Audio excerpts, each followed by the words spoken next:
Bien-aimés en Jésus-Christ, j'aimerais vous dire que parfois, c'est notre Dieu lui-même qui permettait que nos ennemis amènent des souffrances dans notre vie.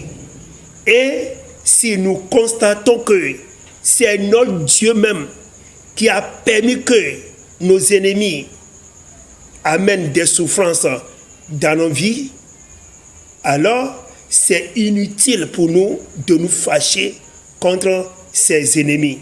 Inutile d'être mécontent envers nos ennemis. Parce que c'est arrivé déjà dans la vie du Seigneur Jésus-Christ. Les gens lui ont fait de mal. Dieu même a permis que les ennemis de Jésus amènent des souffrances dans la vie de Jésus. Mais quelle a été la réaction du Seigneur Jésus-Christ envers ses ennemis? Est-ce que Jésus était mécontent envers ses ennemis? D'ailleurs, nous allons voir dans la Bible, vraiment, nous allons vérifier comment Dieu même permettait que nos ennemis amènent des souffrances dans nos vies. C'est ce que nous allons lire dans le livre de Matthieu, chapitre 16, verset 21. La Bible dit: dès lors, Jésus commença à faire connaître à ses disciples qu'il fallait qu'il allât à Jérusalem, qu'il souffrit beaucoup de la part des anciens et des principaux sacrificateurs et des scribes, qu'il fût à mort et qu'il ressuscita le troisième jour. Vous voyez, Dieu a permis que les ennemis de Jésus, c'est-à-dire ses principaux sacrificateurs, amènent de la souffrance dans la vie de Jésus. Et ils l'ont même tué. Mais quand ces gens faisaient souffrir Jésus, est-ce que notre Dieu Jésus-Christ était mécontent envers eux? Non.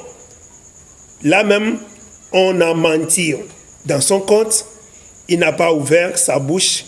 On l'a giflé, on a craché sur son visage. Il n'a rien dit jusqu'à ce qu'on le clouait.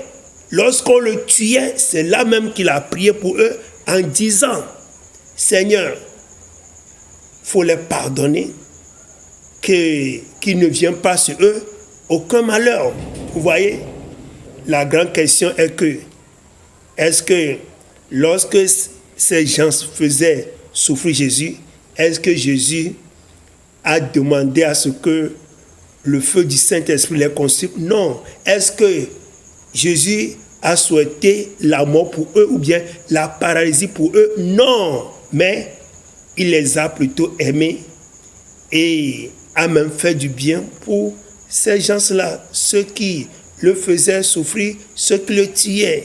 Il a prié pour eux. Il les a pardonnés. Donc, retenons que parfois, c'est Dieu même qui permettait que nos ennemis nous fassent de mal.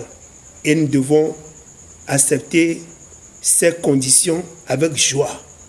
Jésus-Christ nous bénissons. Amen. Bible TV International. La parole de Dieu, les chansons, les témoignages, la lecture de la Bible, les vidéos chrétiennes, les prières, évangélisation, des questions. Enregistrez notre numéro et entrez dans notre groupe WhatsApp pour en avoir plus. Bible TV International.